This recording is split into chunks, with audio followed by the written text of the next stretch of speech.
While watching Diamond is Unbreakable, I wondered how as a viewer I would react to past JoJo's knowing what I do now with Part 4.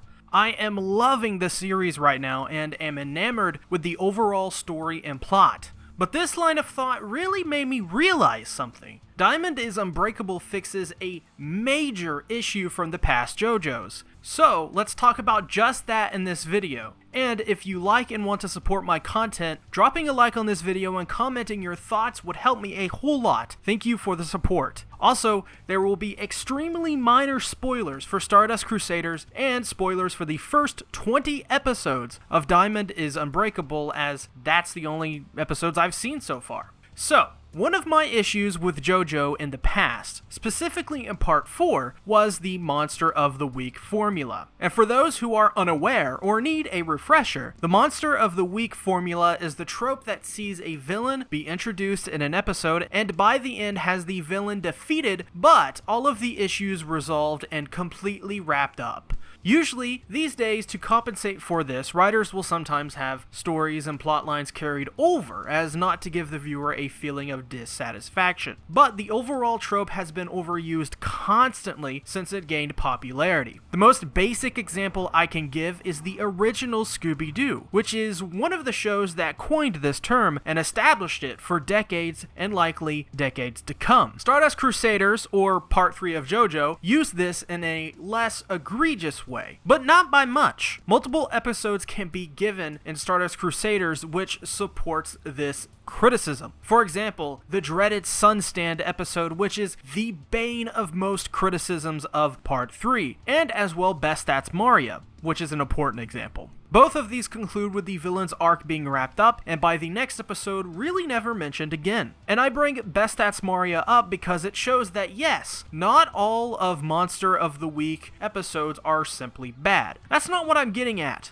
all. But more that Part 3 had an over-reliance on it. And really the reason for this is simple. With the introduction of stands to the series, Araki probably felt a necessity to show off his new idea in a easy and exciting way for the viewer. Thus, he likely decided to introduce his stands by showing them off week to week with exciting action and storytelling. I really understood what he was trying to go for here, because you yourself can understand why someone would use a trope like this. Not only was he able to show off a great deal of creativity with the stands, but also he was able to give Jotaro and the group a satisfying journey across dozens of chapters in the manga and 49 episodes in the anime. But the reason it never worked out so well is a pretty simple reason, and one that is understandable to a degree. He never really made the stands or their users stay in the story outside of a couple situations like with Whole Horse and Zendata. Outside of those two and a couple of others, they never really played a role in the story again. And even in the case of Whole Horse and Zendata, while their episodes are highly entertaining, some of my favorites in that part, they never play a major role in these characters' lives. Because of this, Stardust Crusaders feels like a weird mix of episodic with minor story threads throughout to contain a sense of cohesion. This, to me, affected the overall enjoyment of Stardust Crusaders, and one of the reasons why my review for the series, links in the description, I said that it was outdated about as much as Phantom Blood is outdated and considered by many within the community to be as such. While I did enjoy a lot of Stardust Crusaders, like the beginning of the series and the end of the series, and thought Season 2 was a vast improvement over Season 1 of the series, I still thought it dragged on way too long and could have just had one season's worth of content. The Monster of the Week formula, in essence, really made Part 3 seem much more longer and bloated than it really was.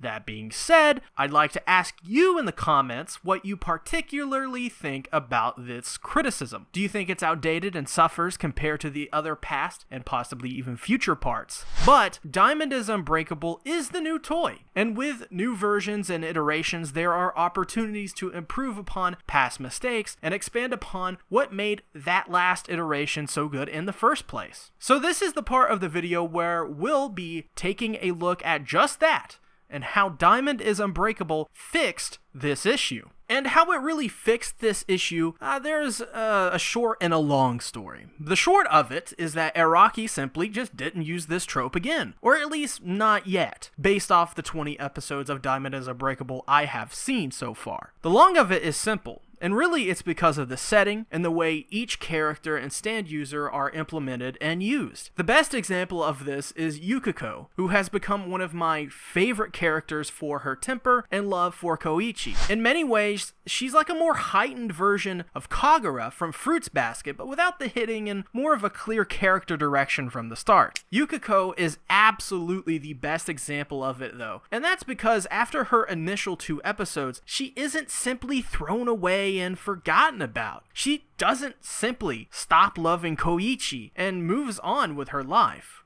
Koichi is saved from her, but Yukiko still has a crush on Koichi, and their relationship, while being an odd one, continues in episode 20. Yukiko, after walking by a beauty salon, hears that the woman working there can make anyone fall in love with them just with a little bit of help. Of course, she is one of the stand users in this series that before being turned into a stand user was just an ordinary person, which is important. We'll get to that in a moment. She is able to make Yukiko's face desirable to Koichi if she goes through with it, and then wears this special lipstick. She isn't really able to fall through, and her face starts to look really bad and kind of makes Koichi a little sick. But it did work, and Koichi falls in love with Yukiko. And at the end, Koichi has to choose Yukiko's face, or else she'll be forever ugly and he'll go blind. But he picks the right face, and all's well that ends well. Episode 20 is a very important example in my argument because it features 2 characters that defy some of the storytelling logic that's in part 3 regarding Monster of the Week. The first example is the stand user in this episode who gives Yukiko the perfect face. While we don't exactly know if she'll play a role in the next episodes, that's not really important.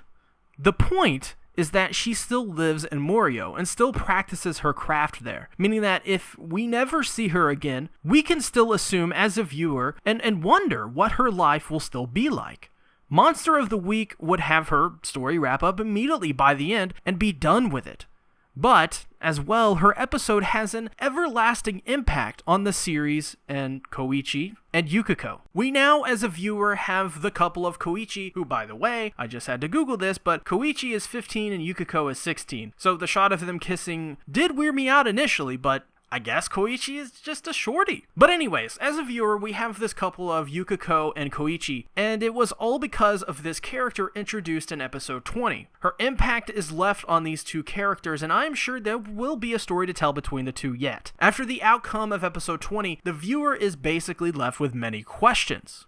For example, is their love actually true, or is it just the working of that stand user? This is a big question and is a driving force in their relationship with the viewer's perspective. So because of this, we are able to explore the story of if they actually love each other. Is their relationship based off Yukiko's experience with that previous stand user, or does Koichi simply not care about that as much as, Yukiko the person? It's a story that could very well be multiple episodes or a whole arc of a side story, if Araki wants to do it that way. And that's all just from episode 20. But that's one example of many. The other I want to focus on is Reimi's introduction. Reimi's episode is an example of them clearly setting up something for the future, which goes against the Monster of the Week trope. Her story is that she was murdered 15 or so years ago and is now a ghost. Rohan and Koichi, which by the way is a character that from the previous episodes was an enemy stand user, gets stuck in her realm by a stand, and the only way to return is to ignore the ever-looming presence behind you and escape through the light. While the episode had the patented animal violence, which I didn't really like, the episode is another perfect example of part 4 weaving in stories and characters to the next episodes. It doesn't feel like a collection of stands. It feels like Morio is a living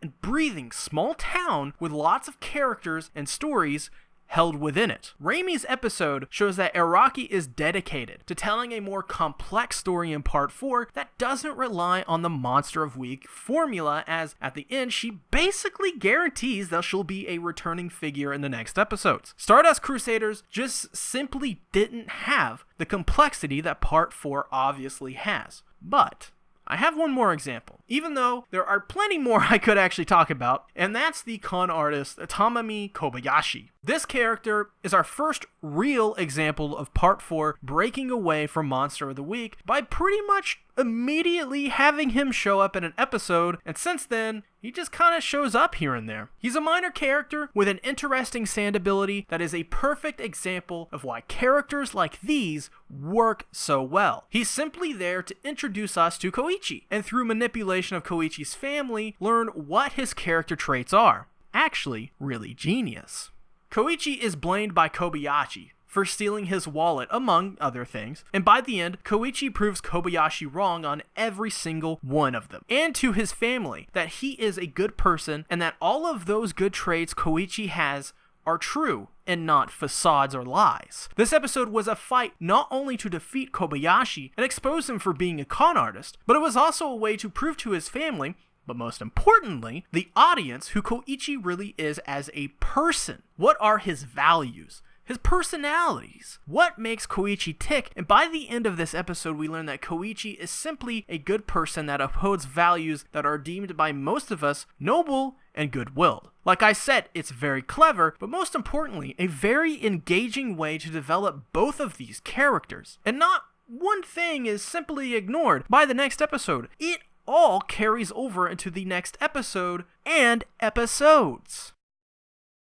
Part 3. The more I reflect on it and the more I watch of Jojo, it just seems to only look worse and worse than it probably really actually is. But the silver lining of that is, because of Part 3, we have Part 4. And Part 4 is by far the best Jojo I've seen as of right now. Granted, I've only watched 20 episodes as of this video's release, but I am confident that this Jojo even tops my previous favorite series, Battle Tendency, with room to spare. The more and more I watch Part 4, the more I realize that Diamond is Unbreakable may not be able to be topped. Diamond is Unbreakable is seemingly the antithesis to Stardust Crusader's overall structure and storytelling. I have 19 more episodes of this show to watch, and not once has it ever felt like a chore to watch. Not once. Stardust Crusaders took a very long time for me to complete because it was just sort of bland, and the Monster of the Week formula made the series seem almost on autopilot at times. But Diamond is Unbreakable fixes that issue entirely while still keeping the charm and wit that Stardust Crusaders absolutely nailed. Besides the animal violence, Diamond is Unbreakable may be a virtually perfect JoJo series for me right now. I don't know. What do you think? So with that being said, put down in the comments what you think. And if some of these videos interest you, make sure to click on them and help me out. It really does. Subscribe and ring the bell. Like this video if you like this video. Also, on Patreon, the $1 tier and above gets you access to everything, and that's another way to support me. But thanks for watching, guys. I'll see you later. Bye-bye.